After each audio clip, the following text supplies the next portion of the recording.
kesimpulannya masih nggak sih Indonesia sebagai paru-paru dunia atau tidak. Aspek yang paling dipentingkan yang menjadi concern Indonesia itu adalah legalitas dan kelestariannya.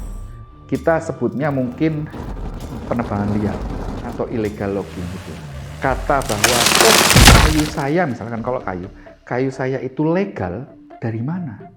Siapa yang menjamin? Kalau kita bicara hutan, itu tidak berupa penggundulan hutan, tidak berupa deforestasi hutan, tidak berupa degradasi hutan.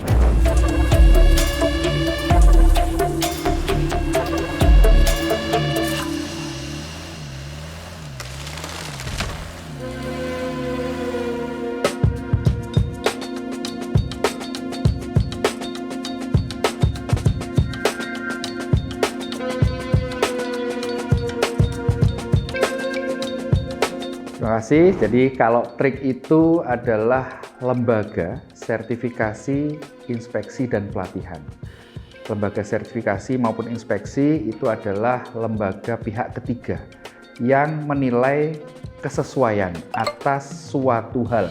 Jadi kalau di sertifikasi sendiri itu sebenarnya ada 3. Yang pertama adalah sertifikasi perusahaannya. Ya, seperti TRIC ini banyak melakukan sertifikasi di perusahaannya, jadi usahanya yang disertifikasi. Ada lagi produknya yang disertifikasi. Ada lagi yang disertifikasi adalah orangnya atau kompetensi dari personel. Itu kalau yang disertifikasi. Kalau inspeksi tentunya adalah menilai suatu hal atau suatu barang, ya baik itu kualitas maupun kuantitasnya, sehingga bisa kemudian dinilai hasilnya seperti apa.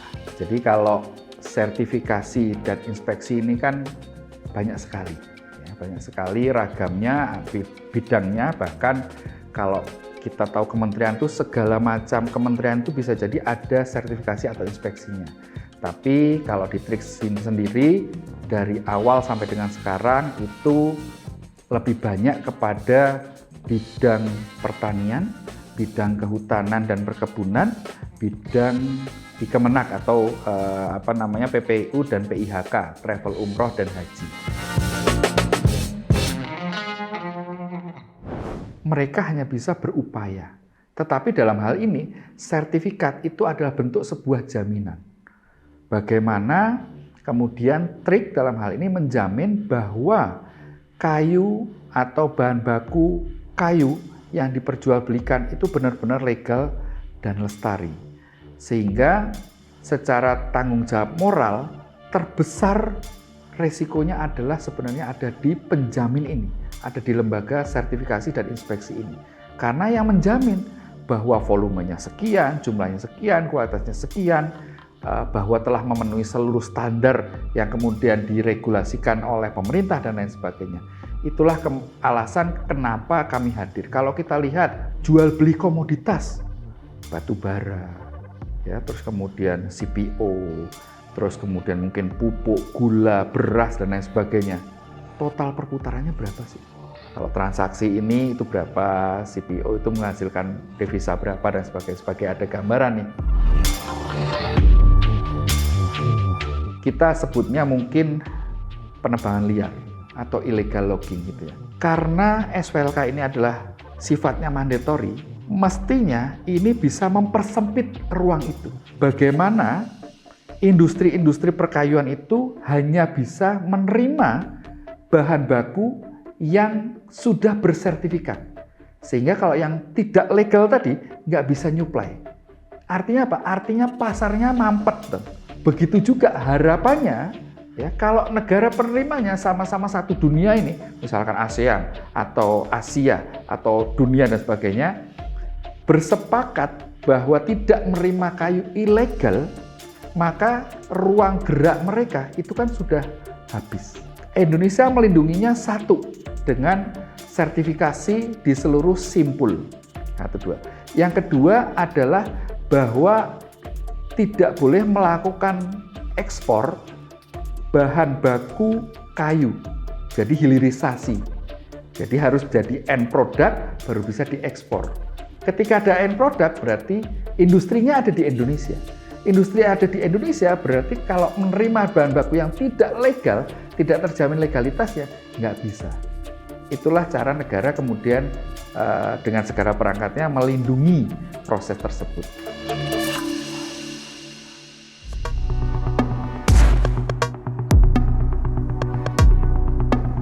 Indonesia sebagai paru-paru dunia.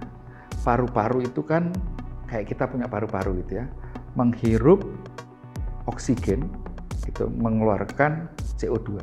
Paru-paru dunia ya kebalikannya, berarti kan menyerap karbon dioksida, mengeluarkan oksigen. Siapa yang mampu menyerap karbon dioksida? Siapa yang mampu menghasilkan oksigen? Tentunya adalah tanaman. Dalam hal ini adalah pohon, gitu ya.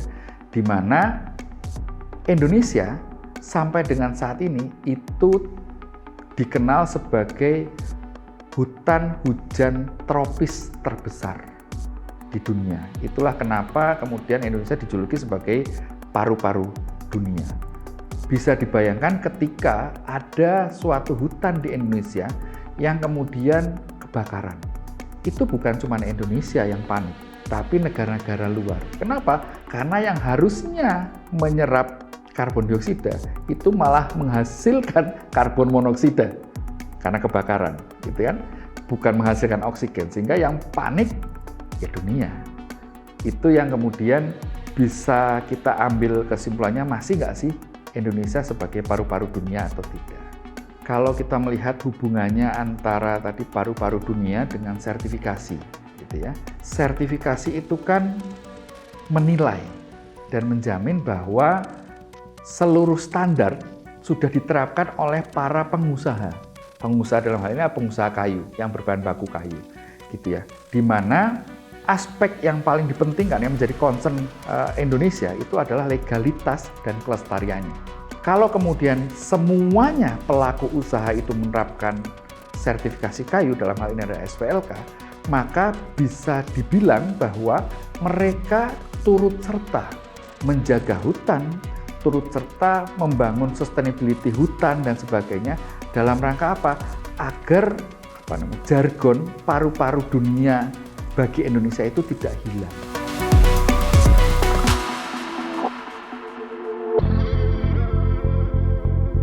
Kalau dibilang pelaku usaha ini sudah sadar atau belum melakukan sertifikasi kayu, gitu ya. Dari tahun ke tahun ya, itu data menunjukkan bahwa para pelaku usaha ini semakin sadar, didukung oleh peran serta pemerintah tentunya. Karena skema SPLK ini adalah skema mandatori di mana seluruh eksportir produk kayu itu diharuskan menggunakan dokumen pendukungnya adalah dokumen ilegal. Dokumen ilegal itu adalah dokumen yang bisa diterbitkan oleh perusahaan yang sudah tersertifikasi SPLK, sehingga itu saling berhubungan, ya. Sehingga mau nggak mau para pelaku usaha ini yang menjadi tiap simpul perdagangan kayu sampai dengan eksportir itu harus atau berkewajiban melakukan sertifikasi ini. Ya tentunya bukannya tidak ada kelemahan, evaluasi, monitoring, penegakan hukum dan lain sebagainya dari pemerintah maupun seluruh stakeholder yang ada itu tentunya akan mendukung bagaimana standar SPLK ini bisa diterapkan ke seluruh simpul-simpul usaha atau industri kayu yang ada di Indonesia. Ya, kita melihat bahwa jumlah ekspor ya, bahan baku kayu di Indonesia itu dari tahun ke tahun itu kan semakin meningkat. Harapannya dengan meningkatnya itu pastinya kan kalau negara atau pemerintah itu kan mendapatkan devisa yang lebih banyak. Apapun komoditasnya, kebetulan ini komoditasnya adalah kayu. Ya, tetapi semakin besar ekspor yang dilakukan pengusaha atau perusahaan itu akan mendatangkan semakin banyak devisa bagi negara Indonesia. Kita bicara proses sertifikasi atau inspeksi berawal dari kebutuhan klien, misalkan ingin sertifikasi SPLK. Tinggal kunjungi website kami, di situ langsung pop up chatnya langsung kelihatan. Silahkan pilih kebutuhannya apa, misalkan sertifikasi SWLK atau sertifikasi ISPO atau pelatihan apa, itu kanalnya ada semua, tinggal pilih, tuliskan, nanti kami secara otomatis akan menghubungi atau menindaklanjuti untuk kebutuhan tersebut. Nah, kalau proses sertifikasi secara umum artinya adalah ketika itu adalah B2B, ya, business to business, tentunya diawali dengan kontrak untuk melakukan sertifikasi apa, senilai berapa, dan lain sebagainya. Dari situ kemudian kita tindak lanjuti dengan penjadwalan, ya, karena inspeksi dan sertifikasi itu erat kaitannya dengan kapan atau bagaimana inspektor maupun auditor datang ke lokasi untuk memeriksa. Kan tadi sertifikasi itu audit memeriksa kesesuaian dengan standar. Mereka dijadwalkan untuk auditnya kapan. Begitu audit itu diawali dari opening meeting sampai dengan closing meeting. Begitu closing meeting, maka laporan akan disubmit ke kantor, ya, hasil inspeksi maupun hasil sertifikasi itu disubmit ke kantor untuk kemudian dilakukan proses selanjutnya. Itu apa? Technical review dan pengambilan keputusan.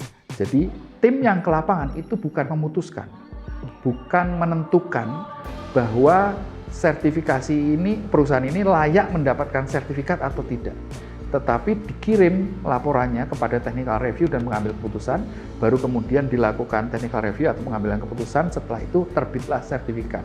Otomatis karena ini adalah skema-skema yang mandatori, maka otomatis hasil sertifikat itu dipublish, ya, baik di website kami maupun di website yang ada di kementerian-kementerian. Gitu ya, kalau di kehutanan berarti SILK bisa disebutnya gitu ya. Itu dipublish sehingga semua masyarakat bisa tahu, bisa cek. Ini terbuka semua bahwasanya perusahaan A misalkan itu sebenarnya sudah memiliki sertifikat ini atau belum. Atau lebih jauh lagi adalah sertifikatnya masih hidup atau tidak karena ada masa berlakunya. Itu selalu bisa dicek baik di websitenya kementerian maupun di website kami. Kalau website kami itu www.trikstripindonesia.com.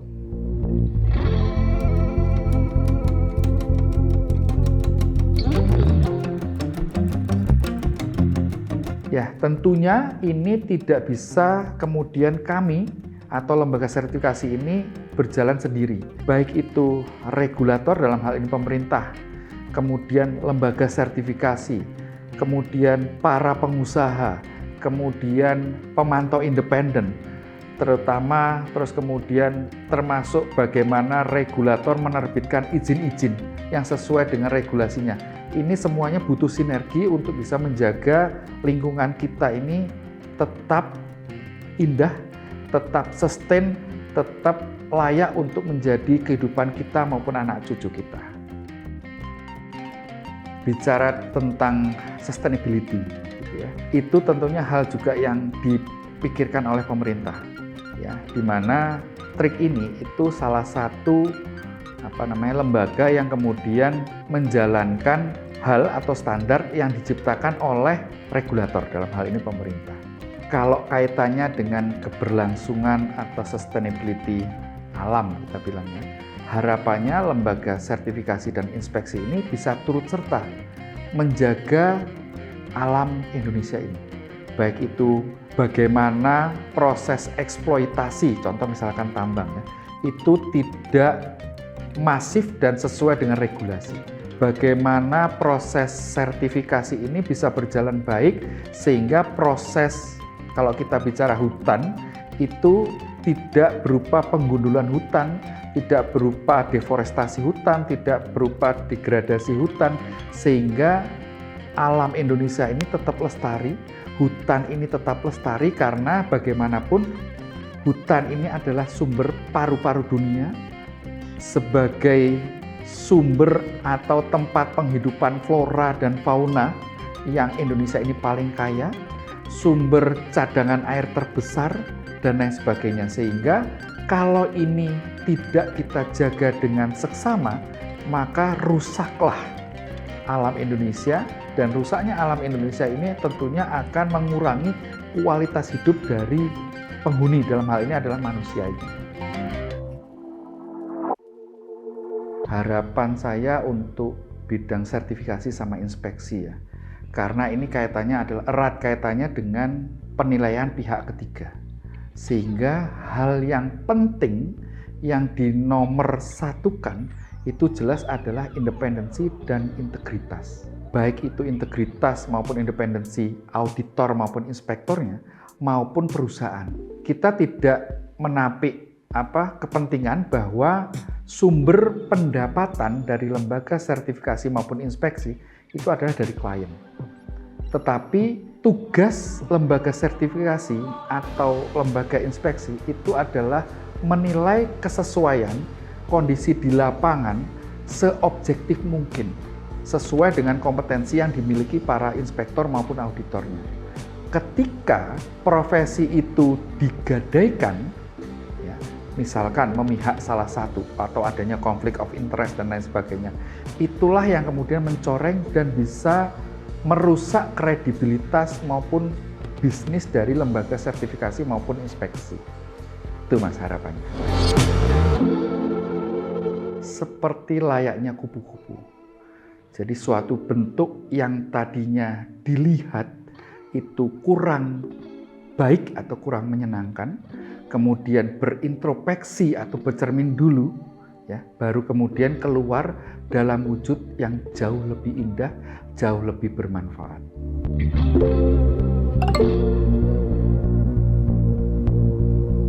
Bersama bermetamorfosa.